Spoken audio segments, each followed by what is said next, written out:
Hello and welcome back to The Journey. Today we have an exciting episode for you. We're going to be looking into the new community center here at Waynesburg, The Way. And as always, I have a word of encouragement for you. So don't go anywhere. You're watching The Journey.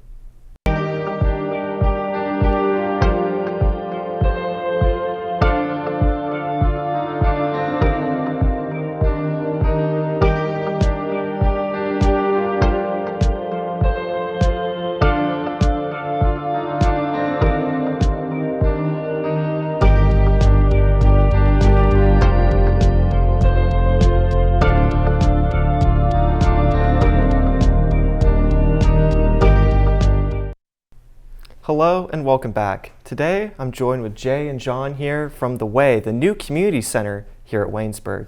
So I'll just pose the question to you first. What is The Way? The Way is actually an evolving thing right now, but the idea is to start a community center here in Greene County that will help to really address each individual that comes from a real holistic standpoint, both physically, emotionally, mentally, and spiritually.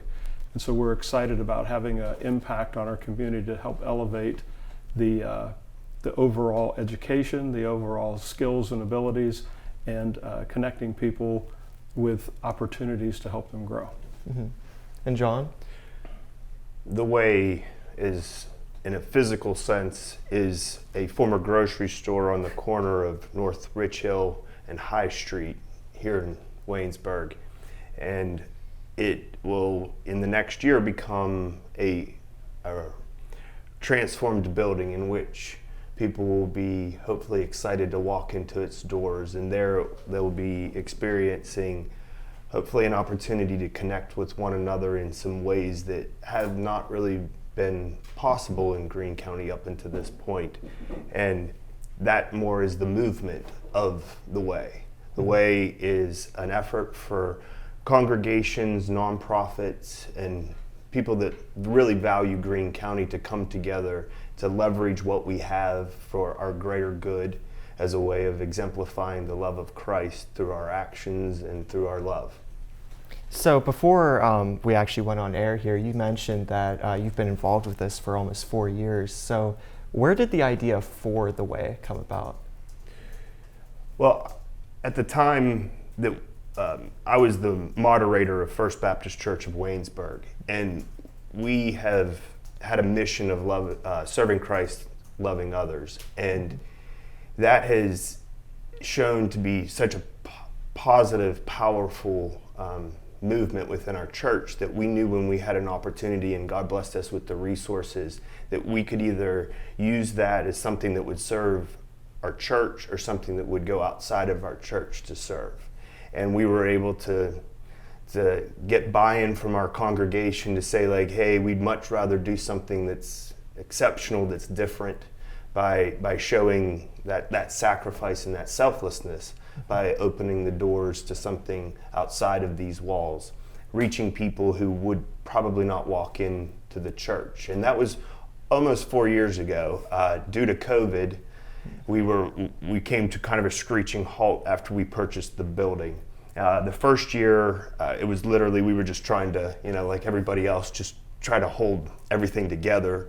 And then about 2 years ago, we resumed. We saw that COVID was starting to slow down, and we were like, really felt like God was saying, hey, it's time to take this off the shelf. And so within a very short period of time, by the grace of God, we were able to raise almost $1.6 million towards the project. And year to date, we've raised 2.4 with the building included. We've been able to raise almost $2.8 million towards the remodeling of that building, the purchase of that building, which has just been such, what more can you say? Yeah. We're in a small community. The giving has just been so tremendous. And so that's kind of the timeline. Jay, as we mentioned, came on about 6 months ago. We were able to establish a board. So we're a nonprofit, an educational nonprofit, the Way Community Center of Greene County. And so we were able to establish its own independent board, which is made up of, I think we have representation from 5 different congregations on that board of people that have the same mission or vision in mind for how we can transform Greene County. And so over the last 6 months, it's been, what do you say, Jay? We've been hustling, to say the least, to try to bring it all together, because we're trying to do the fundraising for the building at the same time. We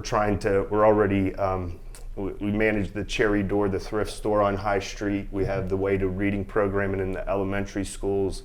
We have had so many people reach out to us talking about possibilities. So this has really been an exciting time. It's just, there's just a lot of things going on. And up to date, we are having a Raise the Roof event on April the 28th, where we have invited businesses from our community who obviously are invested here to come be part of the Raise the Roof. We still have some additional money that we have to raise. Pre-COVID construction costs versus post-COVID construction costs drove it up, but we're very hopeful, and whatever God will provide, we will make use of it. So that's where we are today. Yeah, so Jay, maybe John already started getting into it, but how did you first hear of the Way? Well, I heard about it, small community, so I heard about it through folks that I'm friends with and folks that are at the Baptist church. But the thing that I guess that excited me the most about this project was I've been doing ministry here in Greene County for more than 40 years. And this is the first time that I saw an opportunity where a church came in and made a significant investment and then opened that up and said, hey, we want all of the churches to come together and be a part of this.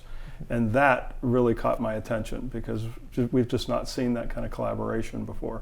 And so it was a real honor to be asked to serve on the board, along with some really, really sharp people that are trying to drive this thing forward. And so that to me has been exciting. Yeah, and you both have already mentioned the community here in Greene County and how they've played such a big role. Could you maybe talk a little bit more about that?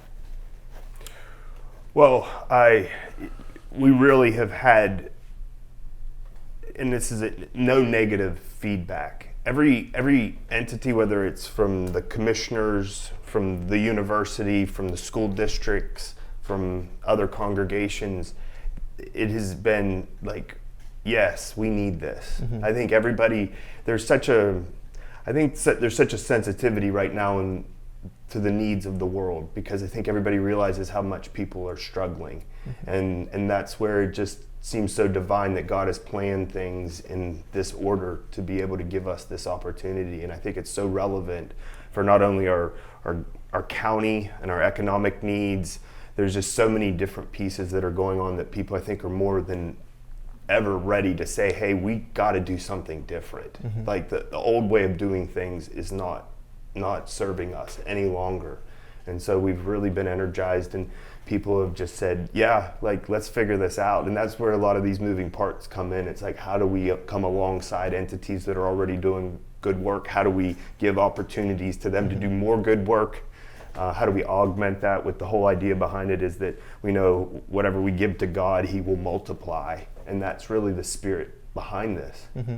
Sure. Mm-hmm. And I echo that when you look at our community, the economic situation here is not flourishing. It's going in a direction that's not as exciting as we'd like to see it.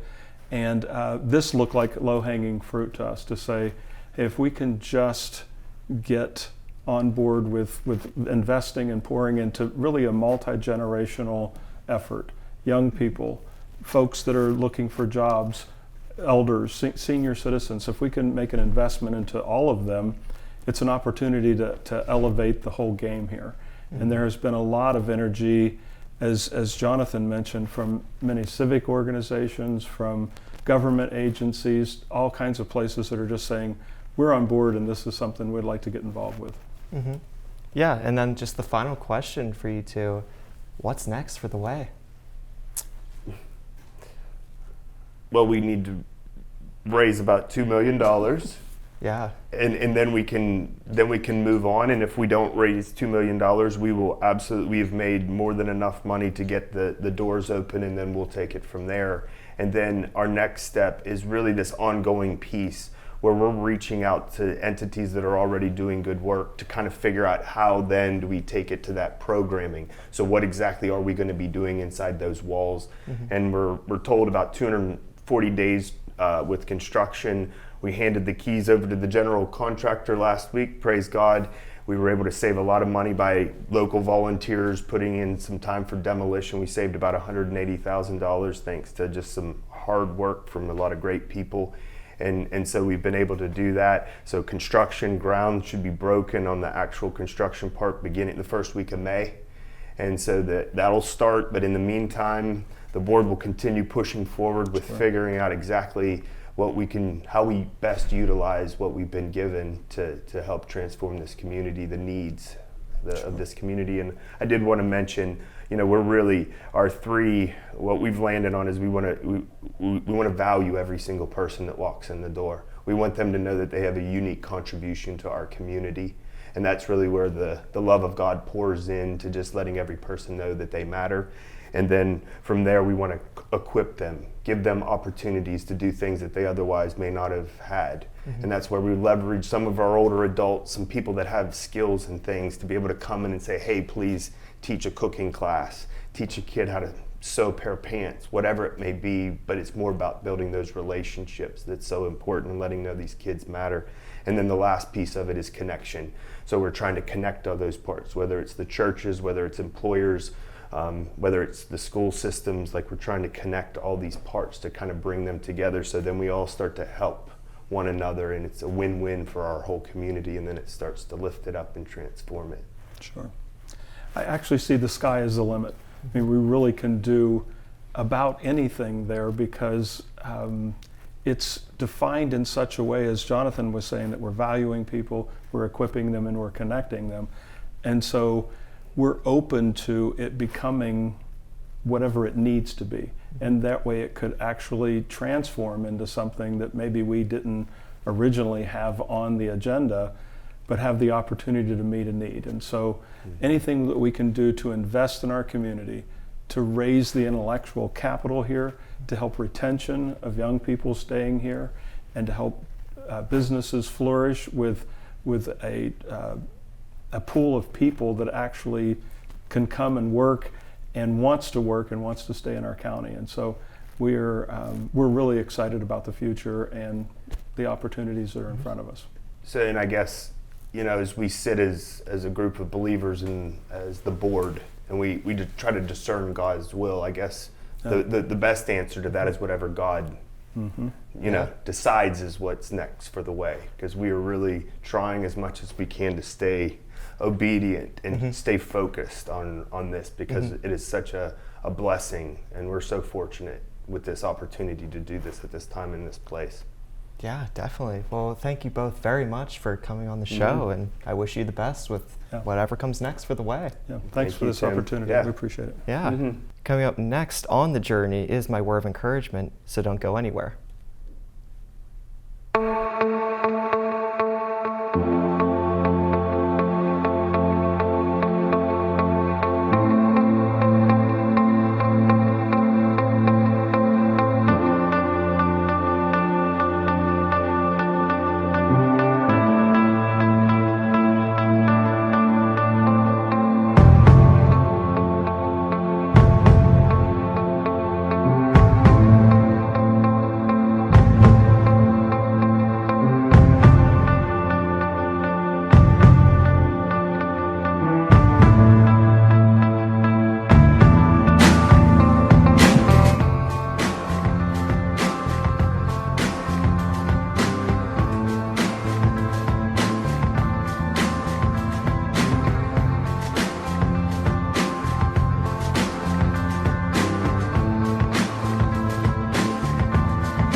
Hello and welcome back to The Journey, Waynesburg's only faith-based show.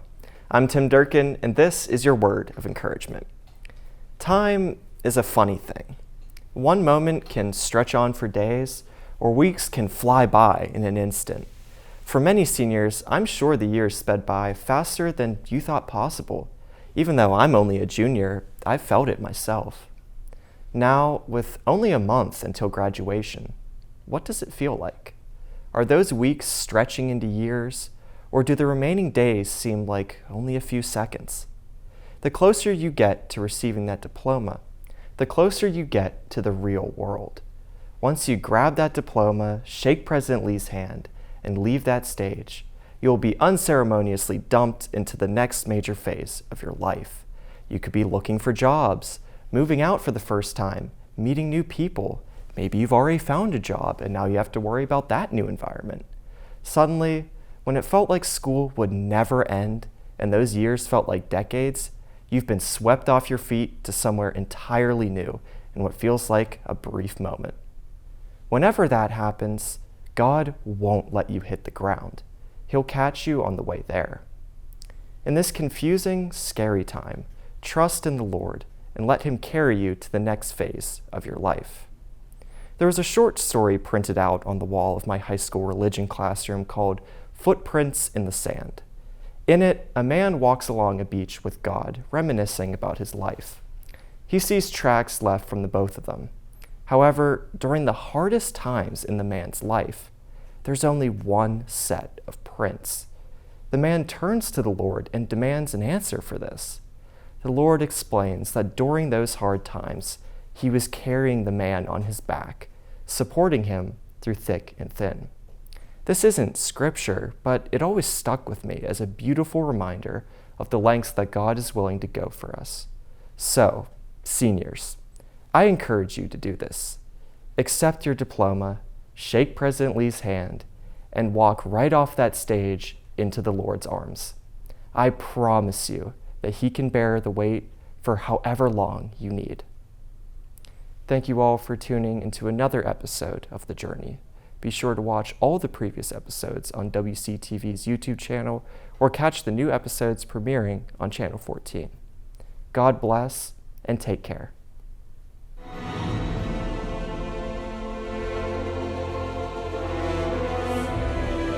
This has been a production of Waynesburg Community Television.